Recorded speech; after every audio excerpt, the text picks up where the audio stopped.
नमस्कार, आप देख रहे हैं द हिंद 24 न्यूज और मैं हूं आपके साथ साक्षी निर्वाण। आइए नजर डालते हैं आज की कुछ खास खबरों पर। अहमदाबाद छात्र की घटना के विरोध में एबीवीपी का हल्ला बोल प्रदर्शन। शहर के अनुव्रत द्वार पर एबीवीपी द्वारा जबरदस्त विरोध प्रदर्शन किया।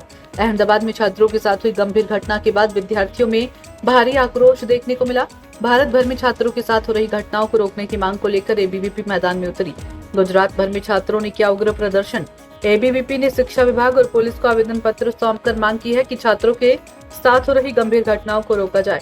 प्रदर्शन के दौरान कार्यकर्ताओं ने भारी नारेबाजी की और विरोध जताया। सूरत योगेश लक्ष्मण सूरत महानगर मंत्रीનો દાયિત્વ અખિલ ભારતીય વિદ્યાર્થી પરિષદ આજ રોજ શિક્ષણ વિભાગને લઈને જે શિક્ષણ પરિસરમાં જે ઘણા સમયથી આપ જોઈ રહ્યા છો કે આપણે કર્ણાવતીમાં જે અમદાવાદમાં જે ઘટના ઘટી એના પછી જે કચ્છમાં જે ઘટના ઘટી એના પછી જૂનાગઢમાં જે ઘટના ઘટી છે જે વિદ્યાર્થીઓને સેફટીને લઈને જે વારંવાર કંઈ ના કંઈ ઉલ્લેખ આવતું જાય છે વિદ્યાર્થીઓને સેફટીના કારણે એમને સેફટી નહીં મળતી આટલું વિદ્યાર્થીઓ જૂનાગઢમાં જે 17 વર્ષના વિદ્યાર્થી હોસ્ટેલમાં 4-5 વિદ્યાર્થી મળીને મારી દેવામાં આવે છે।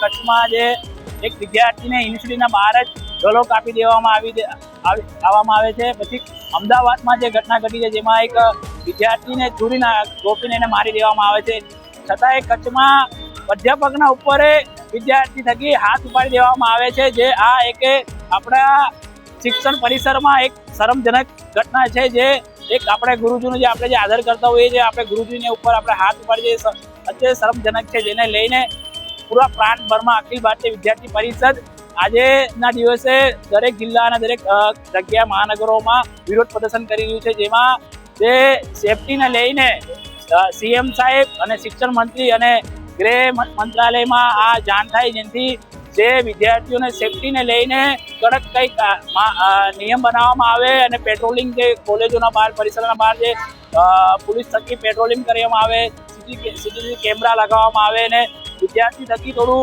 નુકસાન ના વધે જે આપણે સિગરેટના જે શિક્ષણ પરિસરના બહાર જે બધા જે લુખ્ખા તત્વો જે લોકો હોય છે એ લોકોને ત્યાંથી દૂર કરવામાં આવે જેનાથી શિક્ષણ પરિસરમાં સારો માહોલ હોય એને લઈને આ વિરોધ પ્રદર્શન કરવામાં આવે છે। देखते रहिए द हिंद 24 न्यूज।